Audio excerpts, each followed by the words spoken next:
मुझे याद है एक फैंस पूछ रहे थे कि टीमों का ख्याल कैसे रखते हैं, कि टीमों का आपकी मुझे सुनने में आया कि आप पूरा टीम को कंफर्ट जोन है, चाहे उनका ट्रैवलिंग हो, चाहे उनका होटल हो, बाकी टीमों की तरह भी आपका मुझे लगता है कुछ ज्यादा है कि चार्टर्ड में ही टीम रहे हमारी। नहीं, देखो अगेन हर एक फ्रेंचाइज का, हर एक टीम का काम करने का तरीका अपना होता है, तो आई डोंट थिंक उसके बारे में मैं कोई कमेंट करूंगा। मैं अपनी फ्रेंचाइज और अपनी टीम के बारे में जरूर कह सकता हूं। आप इसको दो तरीके से देख सकते हो, या तो बोलो पे आप उनको आप कंफर्ट दे रहे हो, या आप उनको बोलो पे आप वो कंडीशंस क्रिएट कर रहे हो पे उनका फोकस सिर्फ और सिर्फ खेलने की ओर रहे, पे उनको छोटी मोटी चीजों के लिए ट्रैवल, होटल, ये वो, उसके बारे में किटिंग, सामान, जो भी बाकी चीजें उनके बारे में सोचने की भी जरूरत नहीं है, क्योंकि जीटी उनको मालूम है उनका ख्याल उन चीजों पे रखेगी। तो हमारी सोच दूसरी तरह की है कि हम अपने प्लेयर्स का, अपनी टीम का, हर एक का, नॉट ओनली प्लेयर्स, पूरे जो जीटी के इकोसिस्टम में टीम है, ऑन द फील्ड है, ऑफ द फील्ड है, सबका ख्याल रखते हैं। और एक स्टैंडर्ड सेट किया हमने, एक बेंचमार्क सेट किया है, सोच समझ के किया है, और अभी तक तो ठीक चल रहा है, आगे देखते हैं। मैं साफ बता दूं दर्शक के लिए कि जीटी की टीम जो है ना वो चार्टर्ड फ्लाइट, यानी कि वो फ्लाइट के लिए नहीं कि टीम जा रही है, फ्लाइट है नहीं है, टाइम मिस है, चार्टर्ड फ्लाइट है भाई, जीटी की टीम उसमें सफर करेगी। जी, कोशिश तो ये रहती है हमेशा। मतलब yes, comfort, yes, yes, absolutely, because ये देखो आपको नहीं तो एयरपोर्ट पे जल्दी जाना पड़ता है, चेक इन करो, आपको पता है कितना टाइम लगता है। यहाँ पे चार्टर फ्लाइट है तो आप जल्दी सीधा जाते हो एयरपोर्ट पे, सिक्योरिटी के थ्रू जाते हो और सीधा फ्लाइट में जाते हो, तो ऑब्वियसली फर्क पड़ता है, थोड़ा टाइम ज्यादा मिल जाता है, आराम के लिए टाइम मिल जाता है, प्रैक्टिस के लिए टाइम मिल जाता है, प्लस प्राइवेसी में आप ट्रैवल कर सकते हो। तो यस, एक हमारी तरफ से कोशिश है कि उनको as part of the overall scheme जो हम बनाते हैं उसमें एक ये फैक्टर भी आए। आईपीएल के जो रूल्स हैं वो हमेशा चर्चा में भी रहे हैं, फ्रेंचाइजी की अभी मीटिंग भी पोस्टपोन हुई है, रिटेनर कितने रिटेन करें, 4 का था, क्या लग रहा है कि कितना टाइम लगता है एडजस्ट करने में, और कई बार एज ए सीईओ कितनी मुश्किल होती है आपको ये चीजें समझने में, एग्री डिसएग्री करना रूल से, या अपनी बात खुल के आप रखें नहीं ये ठीक है या नहीं है? देखो, बीसीसीआई में ना एक अच्छा सिस्टम ये है, वो सबकी राय लेंगे पहले।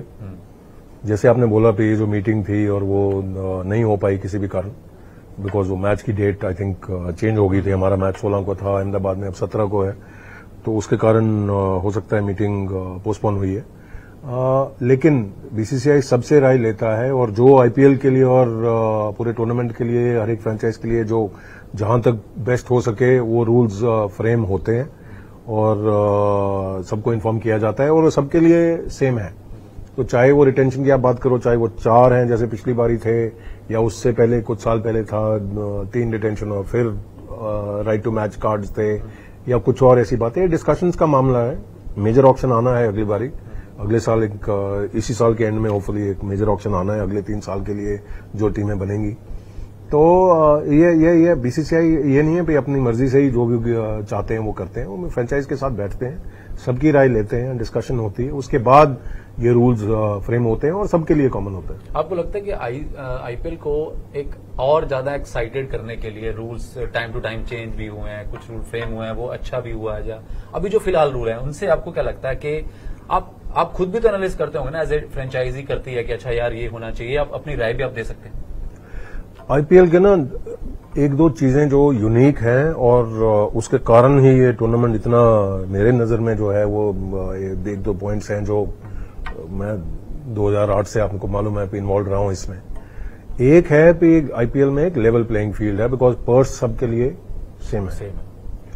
उसमें आपकी कितनी काबिलियत है, आप अच्छी टीम बना के ग्राउंड पे खिला के और परफॉर्मेंस दे सके, नंबर 1। नंबर 2, जो शेयर जो फ्रेंचाइजीज को जाता है, मीडिया राइट्स या सेंट्रल राइट्स जो भी बीसीसीआई एक्वायर करती है, और 50% जो फ्रेंचाइजीज को जाता है उसमें 45% इक्वल जाता है। तो कभी आप नहीं देखोगे भाई फाइनेंशियली कोई एक फ्रेंचाइज यहां पहुंची हुई है, कोई एक फ्रेंचाइज यहां रहेगी, जैसे कई और लीग्स में होता है। तो ये 2 चीजों के कारण एक अच्छा लेवल प्लेइंग फील्ड, पर्स होने के कारण आपका टैलेंट भी बंटता है टीमों में, ऑलमोस्ट आप देखोगे भाई बराबर का टैलेंट होता है, 19-20 का फर्क होता है। फर्क वहां आता है कि आप किस तरह से अपनी टीम से बेस्ट, अपने मैनेजमेंट जो आपकी मैनेजरियल स्किल है आप कितना बेस्ट अपनी परफॉर्मेंस टीम से निकाल सके। तो आईपीएल की तरफ से अगर आप देखो तो एक बहुत बढ़िया लेवल प्लेइंग फील्ड है और ये फ्रेंचाइजीज के हाथ में है भाई वो खुद को किस तरह से और बेटर कर सकें और अच्छी परफॉर्मेंस दे सकें। एक सवाल मैं पूछना चाहता था कि इंटरनेशनल मैच में तो बीसीसीआई का रेट होता है कि अपने टिकट जो बीसीसीआई, जब आप एक फ्रेंचाइजी क्रिकेट में आते हो तो जो टिकट है आपके माइंड में रहता है कि यार मैं टिकट का प्राइस वहां से रखूं कि एक और उस आम आदमी पहले आए, क्योंकि कहा जाता है ना क्रिकेट में तो दर्शक ही भगवान है। बिल्कुल, जब वो है तो तभी क्रिकेट है। बिल्कुल। तो वो माइंडसेट के साथ आप टिकटिंग प्राइस रखते हो? देखो हमारी एडवांटेज ये है, हमारा स्टेडियम इतना बड़ा है कि हमारे 80% जो स्टेडियम है उसकी कॉस्ट जो है वो मिनिमल रहती है। 80% जो स्टेडियम की कैपेसिटी है। कितने से शुरू होता है? कितना हमारा टिकट 499 पे शुरू होता है। 499 पे शुरू होता है, लेकिन वो 499 is more than worth it. जो जिस तरह की हम उनको एक्सपीरियंस और उसका 80% of the total capacity comes in 499। Okay. क्या और सबसे कॉस्टली टिकट? सबसे कॉस्टली टिकट तो जाता है 20,000 तक जाता है, जो हॉस्पिटैलिटी में होता है। उसमें तो फुल फ्लेजेड जैसे आप बिजनेस क्लास में ट्रैवल करते हो उस तरह का अरेंजमेंट्स होते हैं। और यही आईपीएल है, यही रोमांच क्रिकेट है। बिल्कुल बिल्कुल। लेकिन वही अगेन मैं बताना चाहूंगा, गेम्स अलग अलग दर्जे की गेम्स का अलग प्राइसिंग भी होती है, डिफरेंशियल प्राइसिंग होती है, हर एक जगह होती है डिफरेंशियल प्राइसिंग होती है। अभी कोई बड़ा मैच है तो उसमें 499 तो 499 रहेगा, पर हो सकता है दूसरों की प्राइसेस थोड़ी बढ़ जाए और जो नॉट सो बिग मैचेस हैं उसमें और घट जाए। तो डिफरेंशियल प्राइसिंग डेफिनेटली होती है। कल्ला साहब, इंटरव्यू खत्म करने से पहले एक दो जल्दी सवाल जहन में है, फिर क्रिकेट पे और टीम की बात करते हैं। अल्टीमेटली तो वो जो ट्रॉफी जब फाइनल पोज आता है वो इंपॉर्टेंट होता है, किस तरह से आपकी टीम क्रिकेट खेलती है। एक ऐसी टीम जो अभी आपका थर्ड सीजन है इस टीम का, अभी एक दौर में है, बहुत सी चीजें हुई हैं, नई टीम है, आपने काफी साल किंग्स के साथ गुजारे, दुबई में आपने क्रिकेट देखा। आप इंडिया एक ऐसा सेंटर बन चुका है जिसमें पूरे वर्ल्ड की क्रिकेट समाई हुई है। आपको क्या लगता है कि अब पावर हाउस इंडिया बन गया है, रेवेन्यू जनरेट यहां से हो रहा है, लेकिन कहीं ना कहीं ये भी है कि बाकी देख के भी लीग लोगों ने शुरू की है। दो सवाल इसमें है कि इंडिया आपको लगता है वाकई पावर हाउस बन चुका है? नो 100%, इसमें कोई दो राय नहीं है। इंडिया क्रिकेट का सबसे बड़ा पावर हाउस है और सेकंड भी कोई नजदीक नहीं है, मैं तो इतना तक बोलूंगा। And every reason India should become a powerhouse, because जो रेवेन्यू आ रहा है आईसीसी में या ओवरऑल क्रिकेट में जो रेवेन्यू जनरेट होता है 80% तो इंडिया से आ रहा है। तो why should not India be the powerhouse to start with? Of course होना चाहिए। और जितना इंडिया कर रहा है दूसरे कंट्रीज के लिए भी, जो मदद कर रहा है क्रिकेट के लिहाज से, वो भी कोई छोटी बात नहीं है।